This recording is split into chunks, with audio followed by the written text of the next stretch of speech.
ഈശോ മിശിഹായ്ക്ക് സ്തുതിയായിരിക്കട്ടെ. ഈ ദിവസം നമ്മൾ വളരെ പ്രത്യേകമായിട്ട് പ്രാർത്ഥിക്കുന്നത് ആരോരുമില്ലാത്ത മക്കൾക്ക് വേണ്ടിയിട്ടാണ്. പ്രാർത്ഥിക്കാൻ ആരുമില്ലാത്തവർ, സഹായിക്കാൻ ആരുമില്ലാത്തവർ, സ്നേഹിക്കാൻ ആരുമില്ലാത്തവർ, ഒന്ന് അന്വേഷിക്കാൻ പോലും ആരുമില്ലാത്ത അനേകം മക്കളുണ്ട്. പ്രത്യേകിച്ച് ഭിക്ഷാടനത്തിലായിരിക്കുന്ന അനേകം മക്കളുണ്ട്.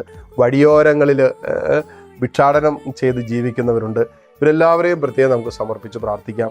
കർത്താവേ, നിൻ്റെ പ്രത്യേക സംരക്ഷണം അവർക്കുണ്ടാകട്ടെ, പ്രത്യേക സഹായം അവർക്കുണ്ടാകട്ടെ. ഇവിടെ അനുദിന ജീവിതത്തിൻ്റെ അന്നത്തിന് വേണ്ടി കർത്താവ് മറ്റുള്ളവരുടെ മുമ്പിൽ ഇവർ കൈനീട്ടുമ്പോൾ ഇവരെ നീ അനുഗ്രഹിക്കണമേ. ഇവർക്ക് വേണ്ടത് കർത്താവെ നീ നൽകി അനുഗ്രഹിക്കണമെന്ന് പ്രാർത്ഥിക്കുന്നു. വല്ലാതെ ജീവിതത്തിൽ ഒറ്റപ്പെട്ടു പോയവർ, ആരുമില്ല എന്ന് തോന്നുന്ന അനുഭവത്തിലൂടെ പോകുന്നവരെ എല്ലാം നീ അനുഗ്രഹിക്കണമെന്ന് പ്രാർത്ഥിക്കുന്നു.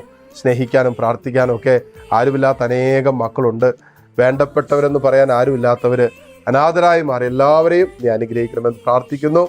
നമ്മുടെ കർത്താവ് ഈശോ മിശിഹായുടെ കൃപയും പിതാവായ ദൈവത്തിൻ്റെ സ്നേഹവും പരിശുദ്ധാത്മാവിൻ്റെ സമാധാനവും സംസർഗവും ദിവ്യകാരുണ്യനാഥൻ്റെ ആശീർവാദവും നിങ്ങളോടുകൂടി ഉണ്ടായിരിക്കട്ടെ, ഇപ്പോഴും എപ്പോഴും എന്നേക്കും. ആമേൻ.